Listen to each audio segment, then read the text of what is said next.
What happens when just, holding a different view gets you put on some kind of blacklist? Or maybe worse, when keeping quiet isn't okay anymore, when you're actually pushed to publicly say you agree with things you don't believe. Yeah, that's a tricky place to be. Welcome to the deep dive. Today, we're going to try and unpack some of these complex ideas. Freedom of conscience, political labels, how democracy itself might be changing. And we're using a really interesting conversation as our source insights from Christian Alting von Gusow. He's a legal philosopher, jurist. Right, and his own experience kind of shines a light on these bigger trends. Our mission here is to pull out the key facts, those aha moments for you. Exactly.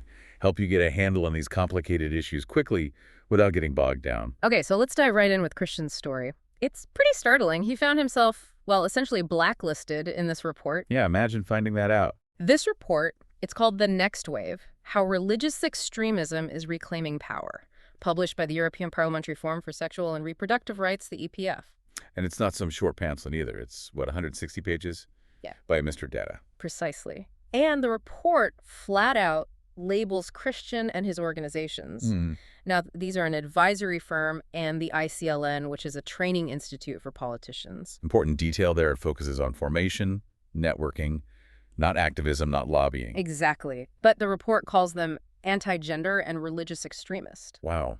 And Christian's reaction? Well, he completely rejects it. He calls the report full of fabrications, lies, and framing. Strong words. Very. And he makes a crucial point. He says he's never actually spoken publicly on gender issues. He's just not an activist in that field. So the labeling seems disconnected from his actual actions or public statements? That's his argument.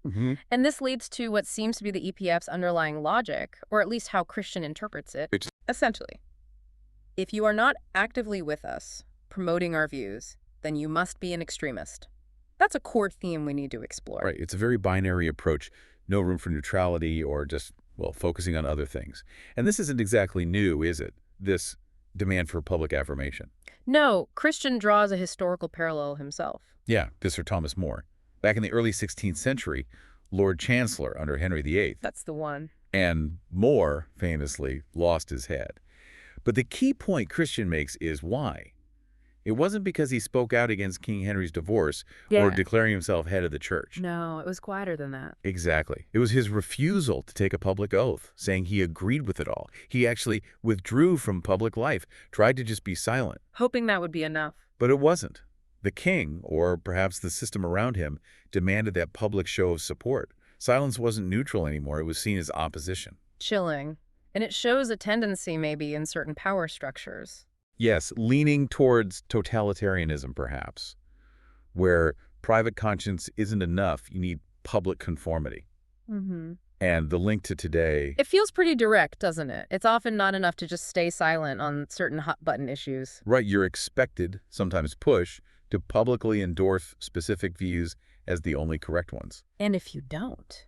Then you risk the labels. Extremist, ultra-Catholic, anti-gender, or even things like pro-Russian, just for, say, advocating for traditional family values. It's quite a leap. So this idea of orthodoxy, the right doctrine, which we remember from like the religious wars, it feels like there's a new, maybe secular orthodoxy emerging today. One that demands public belief, public adherence. Yeah, a new set of required beliefs. And if you step outside that... That's where you get these social bonfires, as Christian calls them, or canceling. People being sort of pushed out, excommunicated from the public conversation, fettered, silenced.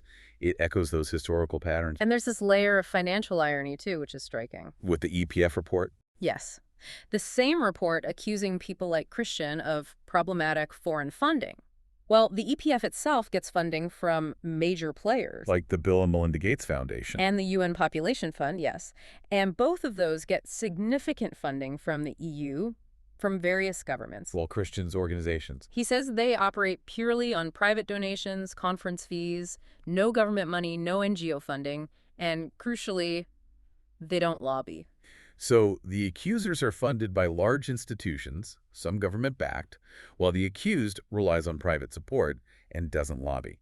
It's quite the contrast. It really makes you think about the pressure this puts on fundamental freedoms, doesn't it? Like freedom of conscience, freedom of religion. Absolutely. They feel like they're really being squeezed in this environment.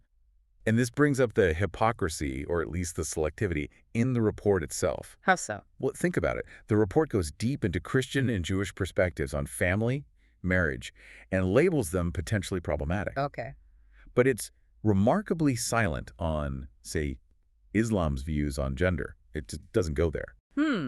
That's a noticeable omission.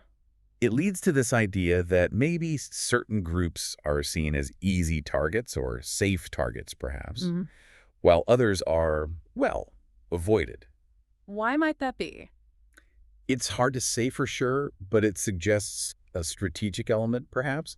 Beyond that, though, there's a broader point about ideology. Which is? That when an ideology becomes too rigid, too detached, it can lead to a kind of blindness to reality. Can you give an example? The whole gender discussion can sometimes feel like that, where biological realities are downplayed or even ignored. Despite science telling us otherwise. Right. I mean, medical research increasingly shows how vital it is to distinguish between male and female sexes for things like drug trials, treatment effectiveness. It's basic biology, but it sometimes gets lost in the ideological debate. That's a really important point about ideology versus reality, and it connects to another case involving labeling and maybe a lack of transparency. Okay. Ursula von der Leyen, the European Commission president. Ah, yes, the Pfizergate issue. Exactly. This whole controversy around the private text messages, the SMS negotiations for these enormous vaccine contracts. And the fact she hasn't released them. Right.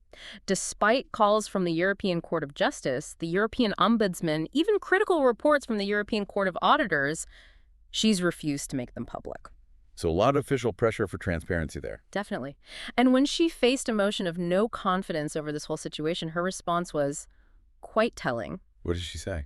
She basically dismissed the criticism, labeled it the typical playbook of extremists, said it was undermining democracy, even suggested it was playing into Putin's hands. Wow.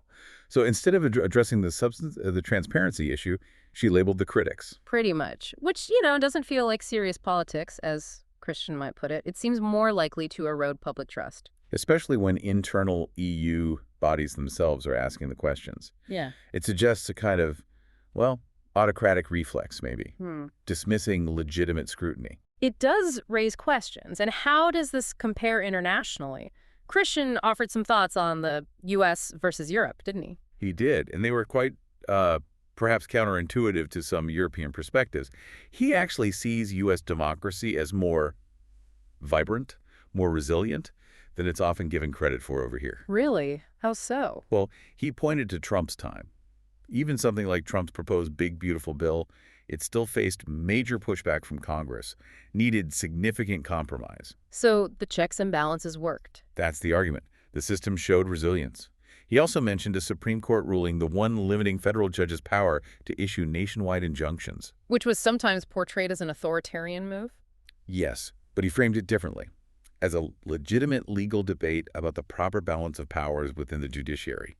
Not necessarily an attack on rights, but a procedural clarification. Interesting perspective. Any other examples? He also mentioned seeing a peaceful Pride March happening in Washington, D.C., even while Trump was president. His point being that different views can coexist, even under administrations perceived as hostile to them.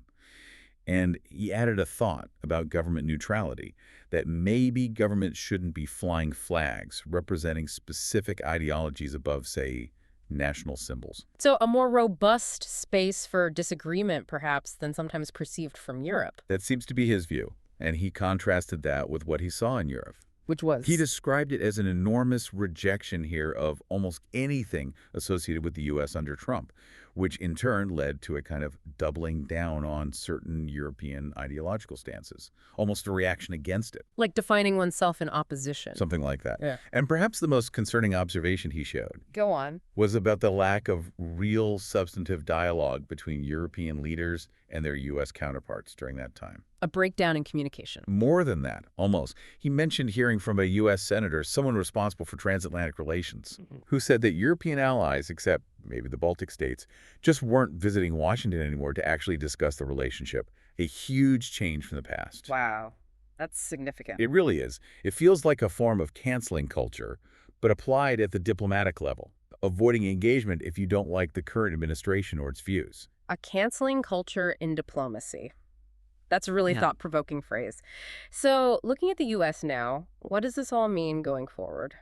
Well, Christians' take, and it seems pretty clear, is that Trump set something in motion, a movement. One that outlasts his presidency? Likely, yes. It represents a lasting shift in the political landscape. Yeah. You can see different factions maneuvering now within the U.S. system. Like the Medjay group? Yes, them.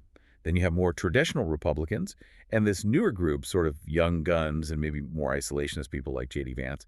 Three distinct forces. And then there's the whole dynamic with someone like Elon Musk. Right. That public back and forth, the battle between Musk and Trump. Is it real ideological conflict? Is it some kind of strategic game? Hard to say. But the point is, the landscape is complex and shifting. Exactly. And the takeaway for Europe, according to Christian, Is that you have to engage with this reality. you do. Hoping things will just snap back to how they used to be probably isn't realistic. Dismissing or ignoring these shifts isn't a viable path forward for transatlantic relations. So engagement is key, even when it's uncomfortable. It leaves us with a big question, though. In this world where labels get thrown around so fast, where silence might not be enough, what does it really mean to stand up for freedom of conscience, freedom of speech? Yeah, how do you foster real dialogue, critical thinking, when that pressure to conform is so strong, when people fear those social bonfires? It's a tough one, and definitely something for all of us to keep thinking about long after this deep dive ends.